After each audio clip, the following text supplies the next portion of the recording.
Time trap Ben poster mark Dennis డైరెక్షన్లో వచ్చిన 2017 science fiction and adventure movie ఇది. So ఈ మూవీ స్టోరీ ఈరోజు వీడియోలో అయితే తెలుసుకుందాం.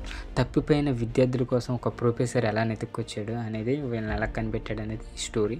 సో వీడియోని ఎవరైతే కొత్తవారు చూస్తున్నారో, so interesting stories and movie stories కోసం మన ఛానల్ తప్పకుండా సబ్స్క్రైబ్ అయితే చేసుకోండి.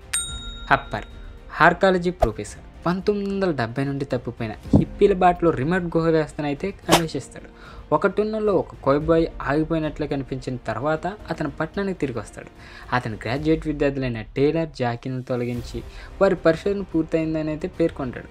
చాలా రోజుల తర్వాత హప్పర్ తిరిగి రాకపోవడంతో టేలర్, జాకీ అతని కోసం వెతుకుతున్నారు. సో వారి స్నేహితురాలు కారా, ఆమె సోదరి వివ్స్, ఆమె స్నేహితుడు పర్బీని అయితే తీసుకువస్తారు.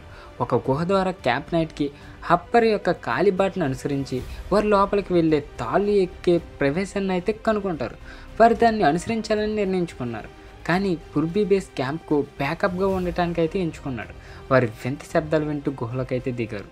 పర్బీ వారి రేడియో కాల్లోకి సమాధానం ఇవ్వనప్పుడు జాకీ తిరుగుబాటు బయటకైతే తిరిగి రావడానికి ప్రయత్నిస్తాడు.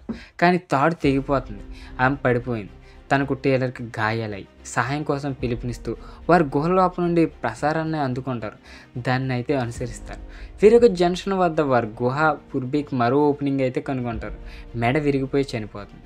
అతని వీడియో రికార్డులు చూస్తున్నప్పుడు వారు అతని దృష్టికోణం నుండి చాలా రోజులు గడిచినట్లు గమనించారు. అయితే గుహలో 1 గంట మాత్రమే గడిచిపోయింది. అతని హిప్పీల వస్తువులను పరిశోధించడం ప్రారంభించాడు.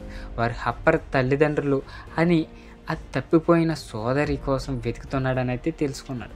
అతని తల్లిదండ్రులు ఫౌంటైన్ ఆఫ్ యూత్ యొక్క పురాణాలను అనుసరిస్తారు. ఈ గుహ వ్యవస్థ కథకు మూలం అని ఊహించాడు. పర్బీ మరొక గుహ ప్రారంభాన్ని అయితే కనుగొన్నాడు. చాలా రోజుల తర్వాత అతని వాహనం కోసం కీలను తిరిగి పొందడానికి గుహలోకి అయితే వెళ్ళాడు. కానీ అతడు తాడు తెగిపోవడంతో అయితే పడిపోయాడు. ఈ సంఘటన మరింత నెమ్మదిగా కదులుతున్న సమయంలో గుహ లోపల ఉందని టేలర్ ఊహించాడు. కొన్ని ఆప్షన్లతో కారా జీపీఎస్ సిగ్నల్ పొందడానికి గుహ నుండి ఫ్రీగా అయితే ఎక్కుతుంది. వెలుపల భూభాగం నిర్మానుష్యంగా మారింది. ఇక అక్కడ ఏం సిగ్నల్ లేదు.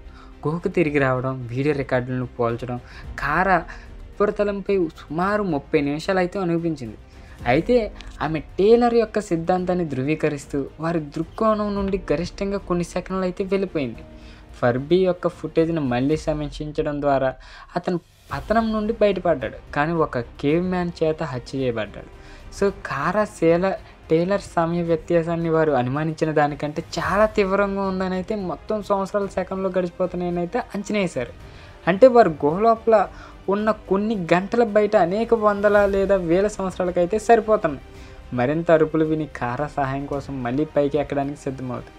అయితే ముడుచుకొని నిచ్చెన ద్వారా దిగుతున్న భవిష్యత్ మానవరూప అంతరిక్షవేత్త ద్వారా అంతరాయం ఏర్పడింది. ఒక కేవ్ మ్యాన్ ఈ అకస్మాత్తుగా దాడి చేస్తాడు. కానీ ప్రాణాపాయం లేకుండా లొంగిపోతాడు. కౌబాయ్ హప్పర్ తల్లిదండ్రులు మృతదేహాన్ని పరిశీలిస్తున్న కేవ్ మ్యాన్లో మొత్తం తెగనైతే కనుగొనడానికి పారిపోతాడు. సో కనుగొనబడిన టేలర్ కేవ్ మ్యాన్తో పోరాడి చంపబడ్డాడు. స్పేస్ మ్యాన్ తిరిగి వస్తాడు. ఇతరులను కేవ్ మ్యాన్ నుండి కాపాడతాడు. ఆపై టేలర్ని హీలింగ్ ఫుల్లో ఉంచుతాడు. ఎక్కువ మంది కేవ్ మ్యాన్లు దాడి చేస్తారు. అనంతకంగా గాయపడతాడు. కానీ వారి అదృశ్యం గురించి అనేక మీడియా క్లిప్లు చూపించడానికి, మానవులు అంతరిక్షంలోకి వెళ్ళారని సూచించడానికి అతని మరణ శ్వాసలను అయితే ఉపయోగిస్తాడు.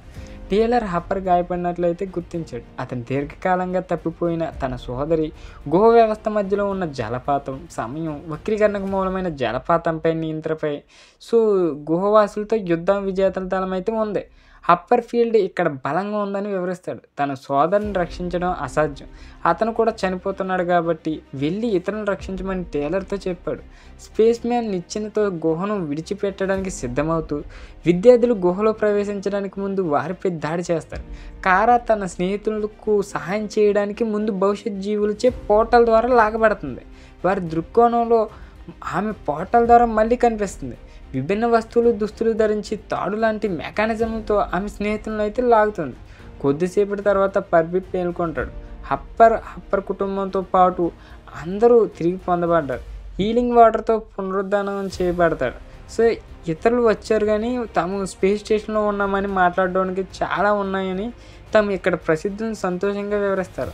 సో ఈ మూవీలో కొంతమంది తప్పిన వాళ్ళని మళ్ళీ తిరిగి రీపించడానికి ఆ గుహ నుంచి టైం అయితే ట్రావెల్ అయిపోద్ది. సో వీళ్ళకి తెలియకుండా ఇది మూవీ స్టోరీ. సో వీడియో నచ్చినట్లయితే తప్పకుండా లైక్ చేయండి. ఇలాంటి మూవీ స్టోరీస్ కోసం మన ఛానల్ తప్పకుండా సబ్స్క్రైబ్ అయితే చేసుకోండి.